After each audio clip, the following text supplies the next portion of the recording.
Welcome to the Talking to Kids About Sex interview series. My name is Anya Manes and I'm your host. I'm an educator and a parent coach, and I work with families to help them ensure that their kids have safe and healthy sexual relationships from the start.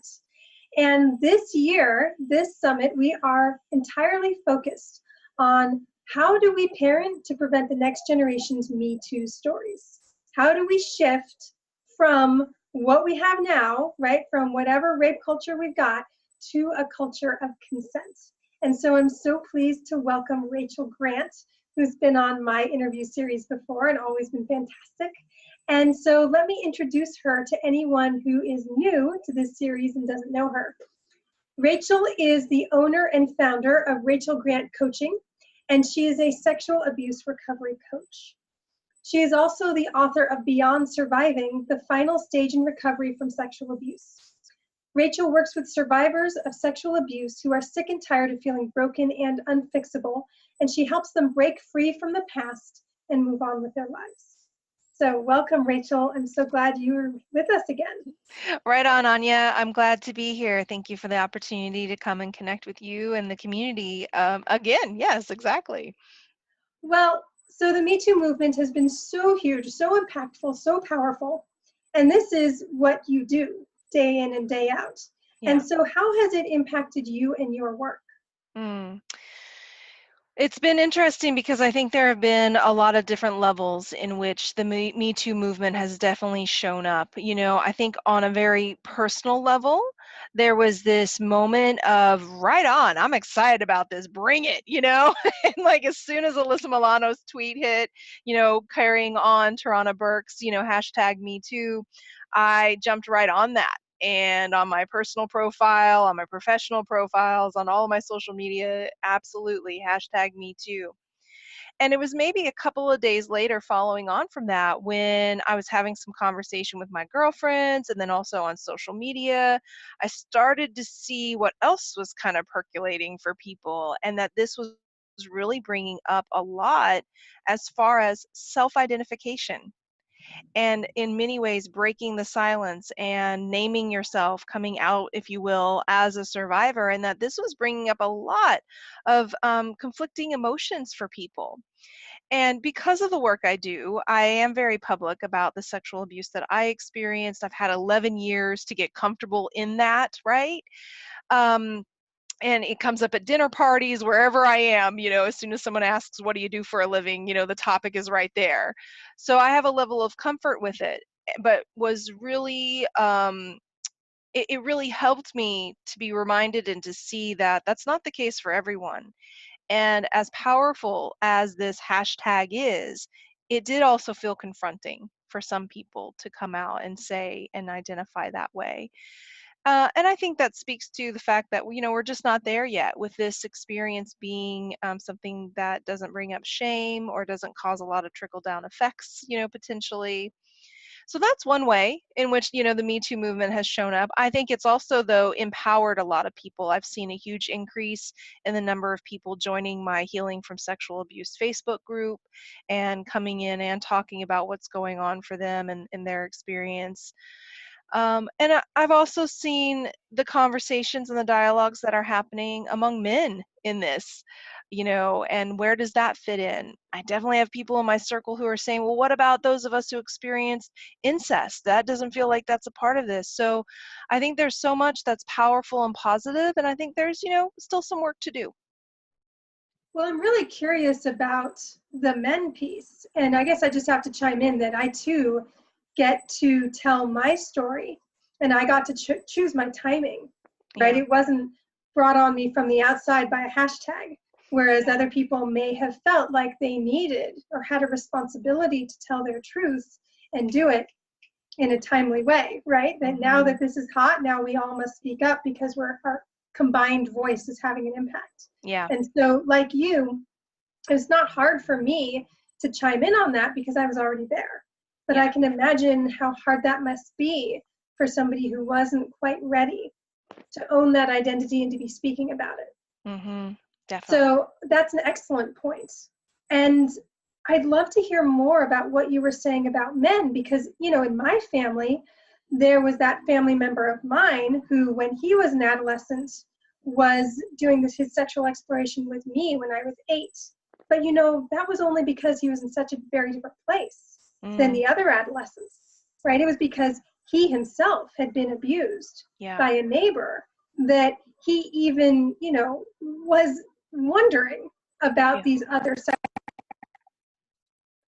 starting at the beginning like all the other kids. And so there is that piece, I think, of both abusers and survivors, and where would he fit Mm. into all of this? I don't even know. So yeah, can you expand upon the Me Too movement and men?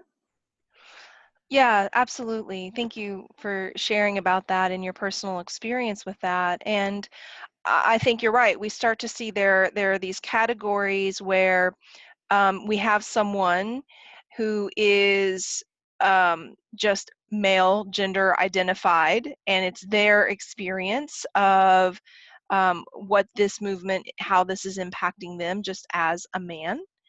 I think you have then the category of male survivors who have experienced direct assault abuse and have those shared stories with female survivors, and where do they fit in and where is their voice in this? And then you have the men who are perpetrators and victims or survivors of abuse. And so yeah, we've got a couple of different levels here that we're working with. I think I'll speak first of all to male survivors, and the conversations that I've been having with the men in my life who have experienced direct abuse are finding it difficult to have a voice here in this space, and are actually experiencing a lot of dismissal of their experience, and almost feeling ostracized or pushed to the edges of that. And I find that to be really unfortunate. And I've done what I can do in my groups and in my communities to really bring men into those conversations because we need them. And their experience is valid just as much as any female abuser or abuse victim experience is. I'm not exactly sure where the dynamics are on that and why exactly that's been happening. I have some guesses, but they're just guesses at this point.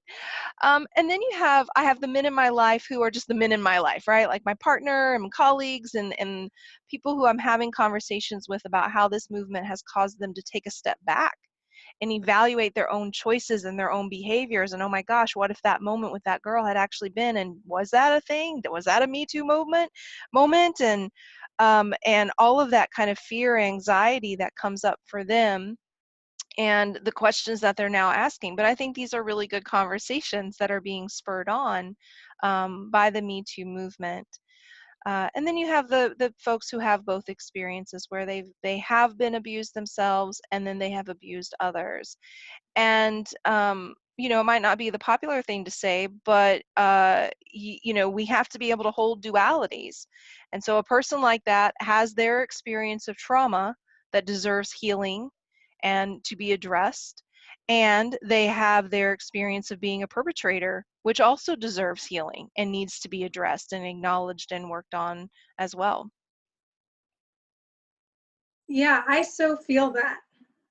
Because this is a family member of mine that I'm still in touch with, right? I mean, we Hmm. never lost touch. We were always in contact.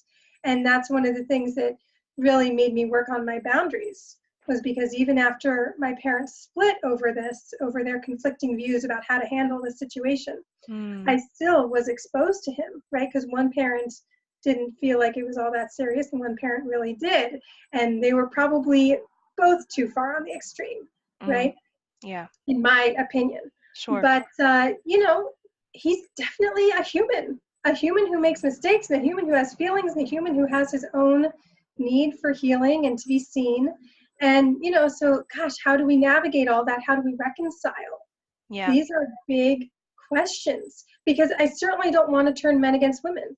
I don't Yeah, think that's that's not going what to Me move Too is us about. any closer to a solution, no. And that's the I think one of the biggest problems right now is the villainizing of men and these broad sweeping statements, men are the problem, men are perpetuating this. I think that it's just dangerous to go there in that kind of a way, and does not move us toward any real solution of putting an end to rape culture, to rape, to molestation and incest and these sorts of things. Yeah. But I definitely do want us to be talking to our boys and not just to our girls. I want us to 100%. be talking to everyone, regardless of how they identify in Yeah. terms of their gender, and say that this is not how you treat somebody, or this is what you do, right? I want to build up those concrete skills. This is what you do. And, have also some, this is what you don't do. And so, we have Green Eggs and Ham, that Dr. Seuss book, in our bookshelf. And when I'm reading it with my daughter, I'm like, okay, so this is not what you do. You don't pressure someone. And ask them, to go read that story again. yeah, ask them Lack to of do it in consent this way and that way and this Dr. way and that way. Are you Yeah. sure you don't like it? Are you, what about on a train? And what about with a goat? And he's like, no, until that character gets worn down. I And in the see. book, they seem to be both male characters, but you don't really know, right? Yeah. They're like Dr. Seuss animals. Yes, And sure. so there isn't any expression there of real masculinity or femininity, but there is this thing of wearing something down and wearing somebody down until they consent. And then at the end of the book, oh, it turns out he really likes Green Eggs and Ham. Right. Yeah. That's a tricky message that, a lot of kids got. I don't know how many times Green Eggs and Ham was read to me. And so, I'm willing to read it to her because I think it's interesting and it rhymes and it's fun, but then we get to have that talk about it. Sure. About how this is not a nice way to treat somebody. And of course he's mad at the other character, right? And it turns out he hadn't tried something and it turned out he liked it at the end. Also an interesting lesson, right? So I think that if we're having these conversations, then we may very well find that some of our classics were not teaching consent culture at all. And if you want to share those classics with your child, then we need to be having the conversation about how, well, this is in the story. Yeah. But the story is setting up drama. This is not how we want to treat someone in real life. Yeah. It's a great point, because this is where we start to think about experiences of abuse in the LGBTQ community, and what does consent look like between two men? What does consent look like between two women? And that the dynamics here are not gender. It's about communication. It's about safety. It's about knowing how to communicate your boundaries from very little, right? Very, very little. All the way up into adulthood. And so, we need those sorts of dialogues and conversations. I think it's a delicate balance, right? Because, for me, I personally struggle with this question a lot in, am I reading too much into things? Can some things just be fun for the fun, and then other things that really, whoa, like, okay, let's take a step back from that and really consider the implications, or how this might be shaping the way a child interprets themselves or situations and how they respond. So those sorts of conversations happening in that kind of awareness. But the only way that that can happen is if we as adults really deeply understand consent. And really feel comfortable talking about sexual abuse, this kind of trauma, these sorts of things, with our friends, our family, our peers, and our children. And there are a lot of people who are not ready for that yet. Yeah, that's right. And there are a lot of reasons for that, but at the end of the day, we've got to keep pushing that and stressing that the more we can normalize that conversation, the more that we can bring this perspective of, I can talk about sexual abuse right alongside, what did you do at school today? And it can have that same kind of tone, then the safer our children are going to be. And the more prepared we're going to be to really navigate the situation if we do find out that our child is experiencing some type of abuse. That reminds me of a conversation we had a different day, which was me saying there are many parents out there who would feel like their child being sexually abused, their child being assaulted, their child being raped is just the worst thing that could possibly happen to them, besides their child being killed. right? Yeah. So there's like being killed and being maimed and like, losing the use of your limbs. But then, like right after that comes having this kind of adverse sexual experience where you didn't consent. Mm-hmm. And I was saying, what if parents were transparent that my worst fear is not that you get pregnant, especially if it was consensual. My worst fear is not that you get an F on a test, because a lot of kids, that's what they think, Yeah. right? They think this is what my parents care about, that I don't get pregnant and that I don't fail my class and that, anything else, is okay, but those are the things. And what if parents were transparent and let it be known, like with real emotion, this is my worst fear? And you had such an interesting response to that. Yes. What did I say? Oh, yeah. Yeah, because that was an interesting moment in our conversation. I remember that, Anya, because you were framing that as a very real, like, look, this is something I'm worried about, this is something I'm afraid of, and communicating that fear. And what that brought up for me in that moment was this feeling of, wait a second, that's on the other end of the spectrum, I think, of where we're trying to get to, and that's away from normalized. And so instead, if we were able to talk to our kids about, like, look, if you get hurt in this way, if you get hurt in this way, if you get hurt, like, I will handle it. We'll figure it out. Like, put it all into the same bucket. Parents have all sorts of fears about their children being hurt and any, broken legs, these sorts of things. So if when we're talking about these things to our children, like we teach our children, like, if you're sick, let me know. I'll give you medicine, right? If somebody's hurting you or making fun of you at school, let me know. We'll have a conversation. And so the more we can have that dialogue around sexual abuse trauma be exactly the same as any of that, then I think what it communicates to the child is that this is not insurmountable. Because if it's the big thing, the big scary monster, right? Well, then one, if the child is actually experiencing it, it might actually be more intuitive for them to not talk about it, because this is the thing that I knew was going to most upset mom and dad, so I better not bring this forward, right? Whereas if it's like, oh no, mom and dad told me if something like this happens, or mom and mom, dad and dad, whatever, family, grandparents, whoever, they said if somebody does this to me, they're going to handle it. I can talk to them about it. We're going to take care of this, just like if I was sick or had a cold. I think that could be a really amazing way to empower children to come forward. Because one of the things that we know, Anya, is that as much as I hold the vision for a day where no child is experiencing abuse at all, I think that day is a long way off. And so our second next best option is to make sure that as soon as a child experiences a point of trauma, they communicate and they tell. Because the sooner they tell, the sooner we can minimize the impact of that abuse and trauma. And I think that starts to happen the more that we normalize this experience and just teach our kids. It's just another thing that could potentially happen. I hope it doesn't, just like I hope you don't get a broken leg. But if it does happen, bring it to me, talk to me, we'll take care of it. Which means us quieting our own big Yes, reactions. that's And I right. think that's a big challenge, because many of us do have a lot of emotion around this. We can't even think of it, we can't even imagine it, Yeah. right? And so when we can't can't begin to approach it, then we certainly can't like rehearse how we would Hmm. respond to our child the way we rehearse a fire drill, or the way we rehearse, getting out other emergency supplies or taking our kid to the emergency room, or, calling 911, right? And Right. like there's lots of things that we've done that's emergency preparedness. And this is sort of not in that category of things we've practiced. Right.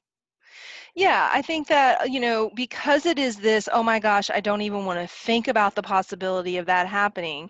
People can fall into these mindsets. If I think about it, if I talk about it, that's going to make it happen, which is, no, that's not how it works.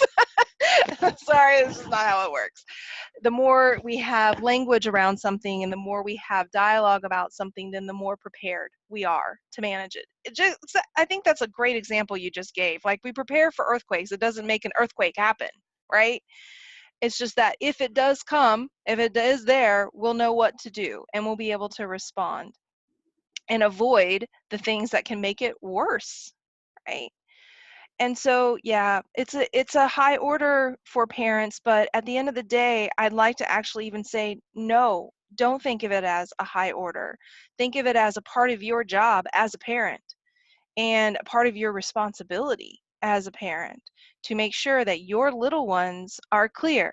If there's a fire, stop, drop, and roll. If there's a broken egg, call the ambulance. If someone touches you, tell me immediately, right? It can all be in the same conversation. So let's go over some of that, because I get a lot of questions from parents about how do I talk to my kid and help my kids skill build around preventing sexual abuse without like scaring them with a lot of Mhm. scary stories. And so I'm Mhm. sure you get that question too. Yeah, absolutely. So the first thing, I'll just point people to a resource page, just rachelgrantcoaching.com/resources/parents. So you are going to find a whole palapalooza of resources there, everything from articles to books to videos to if your child does experience abuse, what to do, and resources available there to support you in supporting a child who's experienced abuse, but also resources for those children. For me, the conversation I think I've mentioned this before. I might even have mentioned this in the last telesummit, but I think it bears repeating. One of the things that I always encourage my parents to do is to just put this conversation on their calendar like every 3 months, every 6 months at the minimum. Because as a child grows and changes, the conversation around sex, around consent, around abuse and exposure to abuse is going to change. So this is never a like, oh, we had that conversation, now we're done. I did it once. Awesome. I did my part. Good. My kid is ready. So it really, to my mind, starts as soon as children are verbal and are asking questions and talking and these sorts of things, and can talk to you in a somewhat coherent way about their experience, and goes all the way up into their 20s. Of course, you, just like any other conversation with a child, you figure out how to answer the question based on where they are. Like, parents know how to do this, right? When the kid asks why the sky is blue when they're little, you give them a particular answer. And then when they ask that question when they're 15, you give them a different answer. You give them more information. And so follow those instincts. You know how to do it. And saying, I'll just give you my script that I used with the kids that I nannied for years and years. It was about 3 sentences, I think. You are in charge of your body. If anyone, including me, ever touches you on your vagina, your penis, use the correct language, please. Do not use silly words. Your breast, your body, your arm, your lips. Anyone ever touches you in any way that you don't like, especially if anyone ever tells you to not tell me that that happened, tell me anyway. And if I ever ignore you or I don't believe you, you go and you tell someone else. And you keep telling them until someone believes you. Sometimes when people hear that script, they go, "What? You're putting yourself in that mix?" Yes, I am. Because what we know is that children experience abuse primarily from people they know. And so if we set up this context of if some stranger or somebody out there hurts you, then the child's not going to be aware and ready to handle abuse that might be happening from a teacher, from an uncle, from a sibling, all of that. And then that dialogue just deepens and expands and gets broader and broader as they get older and older. Thank you for that. I think that's a really helpful script for a lot of people to start using. And one of the rules that I teach is that all touch should feel good to all people, so both people involved in that should be enjoying the touch. And then that way it includes the roughhousing, it includes the tickle fight, it Mm-hmm. includes whatever, Yeah, nice. the bump at the supermarket. And so, if we can have that as our foundational level, then I think that sets us up to be in a good place. That's really powerful. I like that too. Both people should be enjoying the experience, yeah, and communicating that they're enjoying the experience. And if they want, they might be enjoying it. This is when you get older, right? If someone's Right. enjoying it and then they stop enjoying it, then you stop, right? It's tricky. It really is tricky. But I think the other piece that that's just coming to mind is yes, we need to teach our boys how to be checking for consent, how to take their time, how to, really be able to tune into that. But we also have really got to teach our girls. And I know I'm struggling with the gender thing because I know it's not exactly just this way, but so I just beg forgiveness for that for people who are listening. But we've really got to teach girls, young women, how to communicate, right? Because that silencing place that women will go, or the place of, well, I thought I was giving him cues, or I thought I was using my body language. Oh, it's just such a trap. It's just such a trap. And I think ends up creating circumstances and situations where people misunderstand what's going on. And then people get hurt in the fallout from that. And it doesn't have to be guy girl. That could happen in any circumstance. But I think women in particular are learning to find their voices. I think that's powerful. And I think it is going to cause there to be some really big shifts in relationship dynamics, socially, politically. I think we've got some very cool stuff on the horizon. We've just got to keep fighting. Well, I know that when I was an adolescent, when I was probably in about 8th grade, so maybe about 13, Mm-hmm. there was definitely like the girls starting to pay attention to how they looked and, starting to get sort of sexualized and how they dressed and how they acted, right? Like all of that was Yeah. coming online, and the boys were lagging behind for sure. Mm-hmm. The boys might be interested in dating and all of that, but they weren't like trying to be sexy, right? Yeah. And so there was a lot of like attention to status for them. But I remember my first boyfriend in 8th grade, and somewhere in my head, I had decided it was time, that we'd been dating Mm. long enough and we should kiss. And I'm talking about each of our very first kiss. Okay. And Yeah. I did not even for a moment think that I should talk to him about this or ask him. Like there was Mm-hmm. just this image in my head that like It's gonna guys want happen. stuff, and it's Yeah. supposed to happen and somebody's just supposed to lean in and go for it. And Mm. so I did.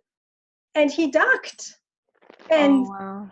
I wanted to laugh and I felt it would be so mean to laugh, but you know, it was clearly a very awkward moment and we broke up shortly thereafter. Mm. Oh. So I did not do the breaking up. I overstepped the boundary. But, Yeah. I bring that up just because I want to say it's not just boys overstepping No, boundaries, that's right. right? It's people. Like Thank you. Yeah. people have not been taught consent culture. It didn't Yeah. even enter into my mind. And even if I had been taught, I might have made that mistake because I was a stupid 13-year-old, right? Sure. And there are a lot of people who are stupid when they're 13 years old.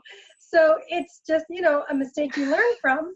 Yeah. But and I don't want anyone's like teenage mistakes to stick with them their whole lives and label them as, That's right. unfit human beings. That's right. But like I feel like this is a conversation that we need to have on both sides with both boys and Mm-hmm. girls. Mm-hmm. Because he never came back to me and said, when you did that, I felt like it was really Yeah. Yeah. uncomfortable No and language you for didn't it ask either. me and I wish you'd asked me. He wasn't assertive with me around it.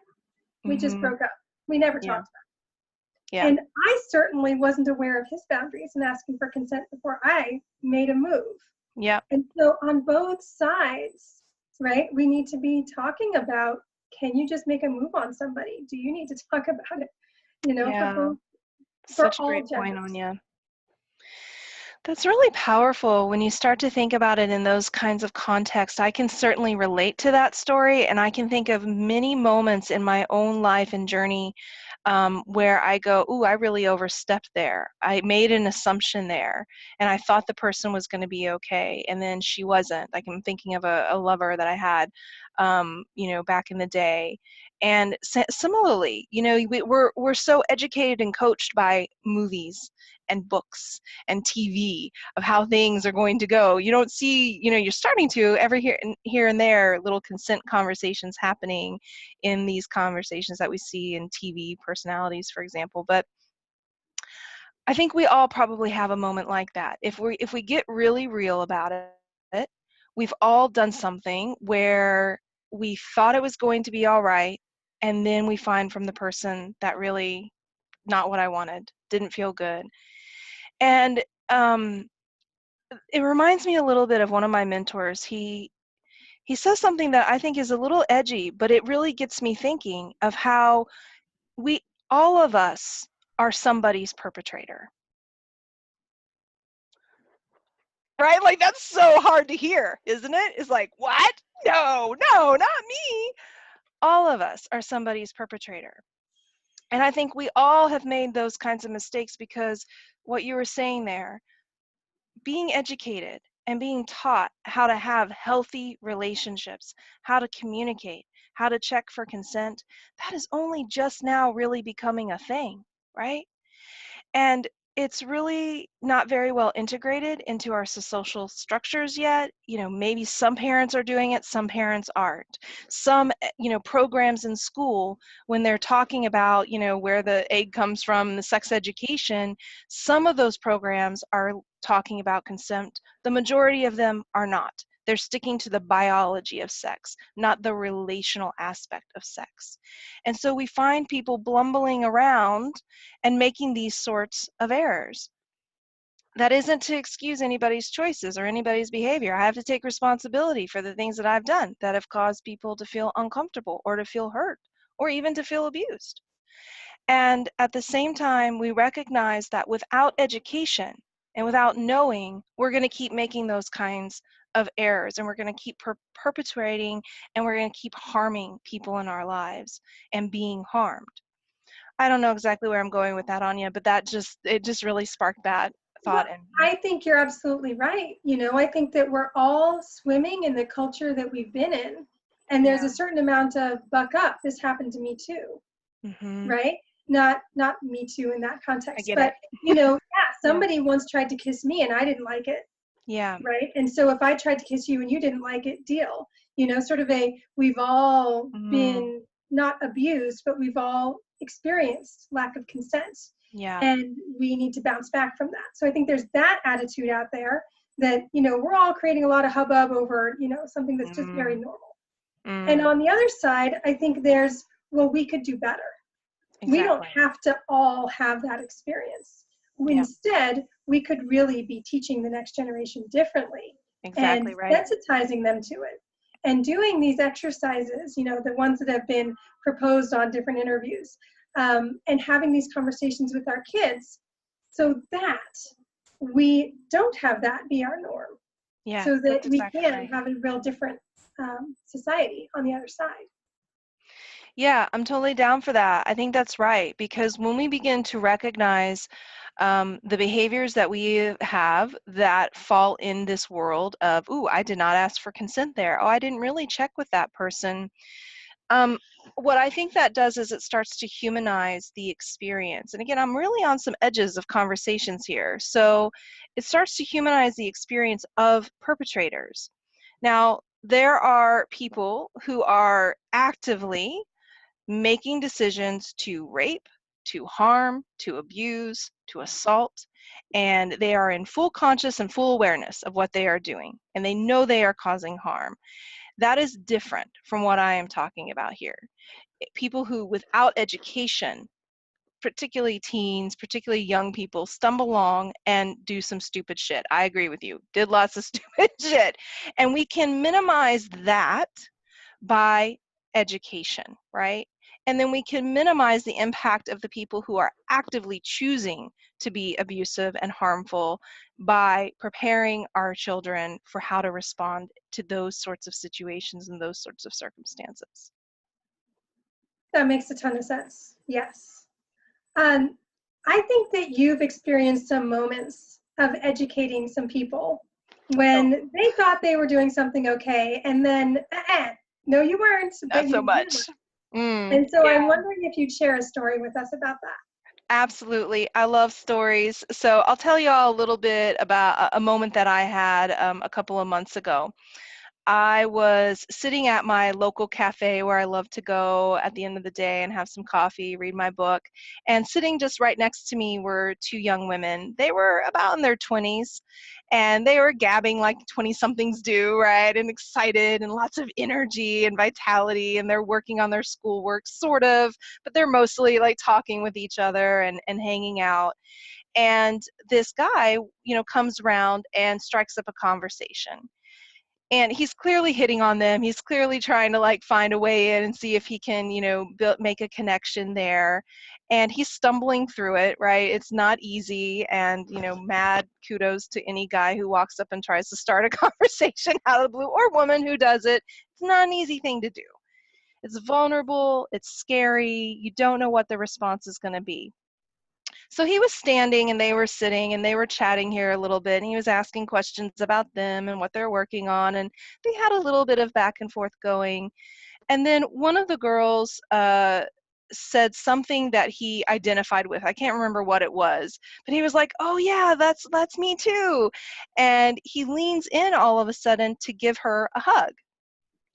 And I look over and I can see her physically like leaning away from so he's got like kind of an arm around her, so she's being hugged, but she's detached from the hug. Yeah. And then he pops away and started his, "Oh, I gotta go, next thing on my day," or whatever. As soon as he walked out the door, I looked at that young woman and I said, "Did he ask if he could hug you, or did he just lean in and hug you?" And she was like, "No, he didn't ask." And like I could see like in her face, it wasn't the biggest hurt ever, but it was another one of these moments, right?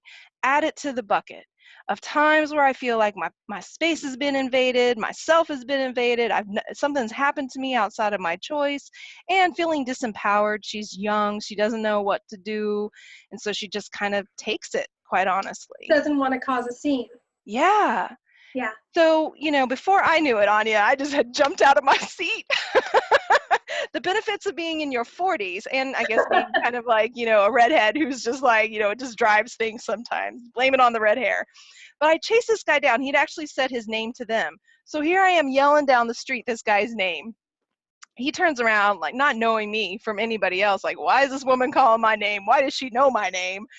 And he comes over. I said, "Hey, can I talk with you real quick about the exchange you just had with those young women in the cafe?" And he immediately was frightened, of course, like, "What? Oh no, I don't know. Did I do something wrong? What happened? I don't understand." I said, "No, I just want to talk with you about what I noticed about that interaction." I said, when you first meet someone, they don't know who you are. They don't know if you're safe. They don't know what their boundaries are and what they want to, what's okay and not okay. So before you do anything that's physical with someone who you've just met, it's really important that you ask if it's okay first. And he says, "Wait, I thought I did ask." I said, "Well, A, I asked the woman if you asked, and she said no. And B, even if you did ask, you clearly didn't wait long enough for her to give you an answer because she's still in the place of no." So he was beautiful. I mean, I was really profoundly amazed by him because he just stood in it and he was like, "Okay, all right, that was definitely not my intention. Tell me more. What else do I need to know?" Right? "Okay, so I should ask, and then I should wait and make sure that I hear an answer from the person." I'm like, "Yeah, exactly. Easy as that." I was like, "Look, I know you're coming from a good place, man. I know you're not trying to cause harm. And yet, it's all of these little things that add up in women's lives that make us just want to say, fuck off everybody." And so, or feel unsafe out in the world. He said, "Okay, I got it. Thank you so much for talking with me about that. Can I give you a hug?"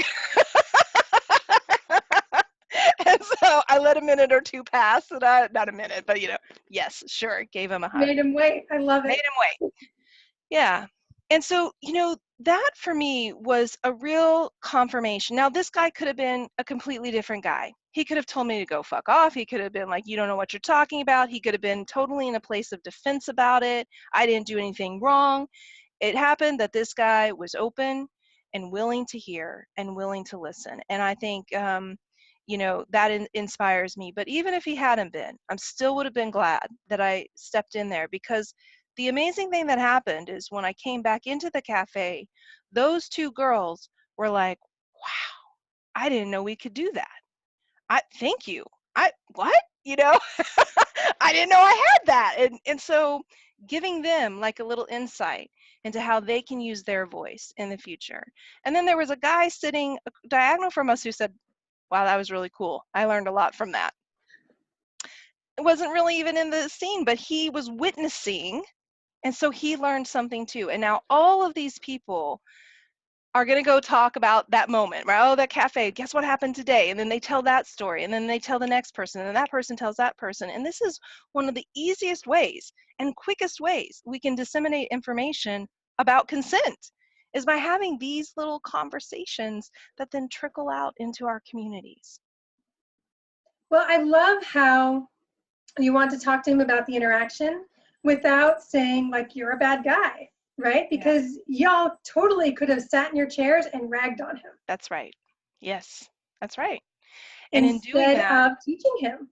that's right. And that would have just perpetuated more of, I think, part of what supports rape culture is the conversation we have about men. And, oh, here's just another jerk. Here's another asshole. Here's another, guy who just assumes that he can do whatever he wants, when that's not who that guy was at all. And so that language is just as dangerous, and just, to my mind, perpetuates rape culture just as much as some of the other things that people most often kind of put under that umbrella. All right, so we've got some things to do and some things not to do. I hope that everybody listening to this conversation is like, all right, I've got my mandate now. I know what I need. Yeah, Go I for got it. to put some Yeah, things on my calendar, Yeah. that's right. That's right. You can do it. I mean, really, for you parents, I know I'm coming in a little hard today, but it's coming from a place of deep, deep passion for doing what we can to prevent the impact of abuse. Someone who experienced sexual abuse at the age of 10 and then didn't really get any support or guidance around that. There were some things that happened that were great, but mostly not. It wasn't until my mid-20s when I really got the chance to start working on this, and that is just too long. And so I am compassionately challenging you, moms, dads, grandparents, caregivers, those of you who have been blessed to be in charge of a little person, to know that whatever your fears are, I understand them, I get them, and there's so much to be gained from getting around that fear and just having the conversations, because even if you muck it up, even if you mess up and the kid starts crying, you can clean that up too. You can fix that. You can resolve that. But it's better to do that than to leave a child ill-equipped to navigate this particular aspect of what is a reality in our society. Thank you, Rachel. Thank you so much for your time and your wisdom and your Thank you, Anya. stories.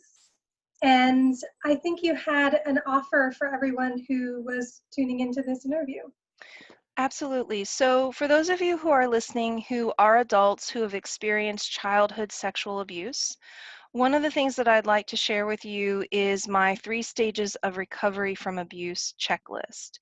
So, this can be just a really helpful step into understanding where you are in your healing journey, the goals at each of these stages, and the kind of support that you want to get. For those of you who are parents, potentially of a child who has experienced abuse, get this checklist too, because this will help give you a little bit of a view of, the path that your child is going to be on.